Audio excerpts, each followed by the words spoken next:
Well, killing Slomo, picking up where we were probably cut off a little bit. You may recall that Hillary was in an iron lung on its side, situated in the back of an old wooden boat, outboard boat, about 21 feet long, 22 feet. There's some fishing poles coming out of it.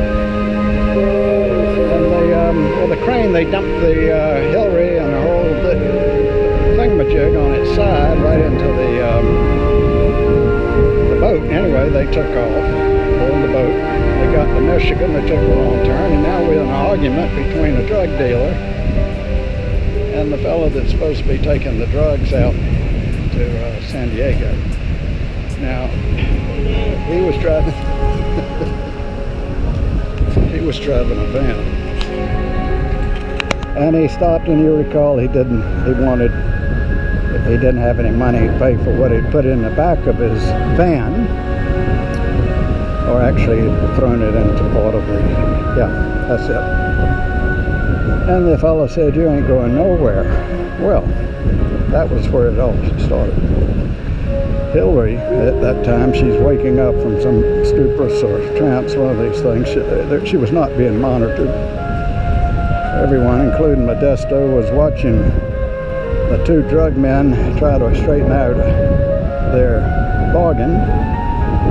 And he was very nervous because he was a man who believed in Satan worship and things like that, but he didn't recognize any of the usual signs, so he might be these fellows might not be Satanists like himself and his friends, so he was a little nervous on that account. And he also, you know, he doesn't have much of a jaw, so he's read one of these guys that looked like he had some muscle even though he was skinny. If he were to hit Podesta would probably be unconscious for about 10 days because he had no jaw. It was a defect called micrognathia. Yeah, he had a condition. You see, all the rejects were joining on Hillary's program. It was like genome failure. Go with Hillary. Anyway. So these two guys really pissed at you when one of them pulls out a 9mm and said, "Hey, I want to tell you something. The Pope was assassinated. That is, he was almost assassinated by a very good-looking Bulgarian many years ago. And it might occur to you that the high power, that is a Browning high power 9mm, is the gun of choice. Because he was a proper terrorist of the old school.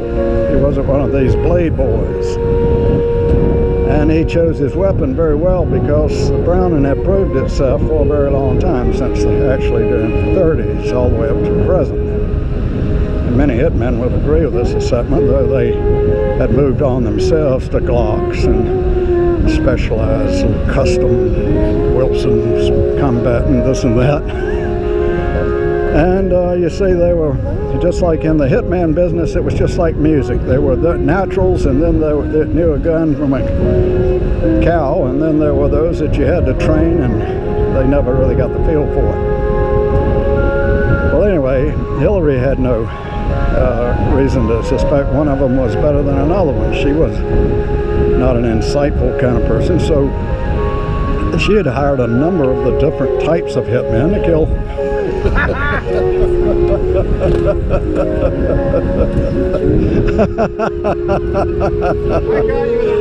You sure did, dog. You let a couple of seconds tick off the thing first, didn't you? You timed it.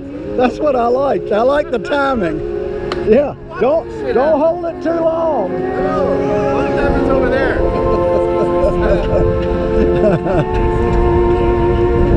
He was good with the old grenade. That fella, he was practicing grenade and slow-mo, but actually he was the head of the division that was down here at Mission Beach. They call it the 17 Club, Social Club. They are jungle fighters out of work, and so Slomo, knowing the bear and some of his others, Sticky and some of the others, a new dog has joined their group, and of course there's the Viking and some of the others. I can't remember them all, but any of them are lethal, and they're protecting Slomo. So it's very unlikely that one of the 3 remaining assassins, no matter how energetic and how greedy he is for the bonus of killing Slomo, it's very doubtful that they'll be able to get through. I think the only chance they've got is that Hillary will make it eventually across the country. Now, let's listen in on the conversation between the 2 drug dealers. Well, I see you do have a 9mm high power, and I do like that gun myself. And I'm not going to challenge one of its 9mm little friends that may come out at the end of it. Therefore, I'm going to actually give you the money I've got in my pocket, which is $49.52. Well, that ain't going to buy you even a joint. Well, yeah, joints are mighty expensive then. Well, they got me on that one. I didn't think ahead before I said that. Yeah, maybe you could get 4 or 5 joints for that price, maybe 6 if you were lucky. All right, let's go back to the subject matter. You got the money or not? I'm going to shoot you in the leg if your answer is that you don't have it. Well, I've got it. It's in the back of the boat there.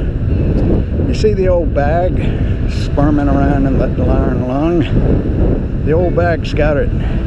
It's in her brassiere. All the money is there for the taking. Go get it. At this,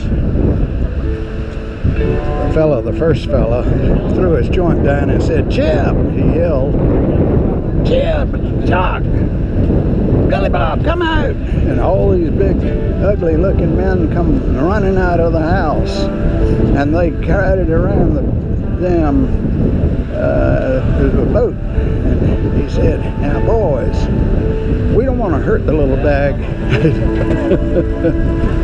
This bag in the back is aimed to kill Slomo.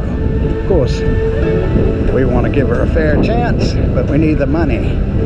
All right, here it is. And they reached in and tried to grab Hillary's brassiere, but it was unbelievable. The thing was untouchable. It had some sort of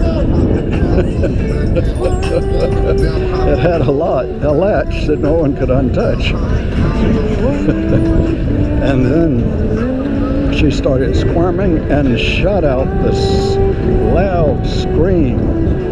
It said, "Devil, befriend me and help me against these vile Christians." I know everybody is amazed. They've never heard a scream like this from a little old lady squirming around inside of a big metal piece of hardware called an iron lung of the New Age Model 2. And that, you know,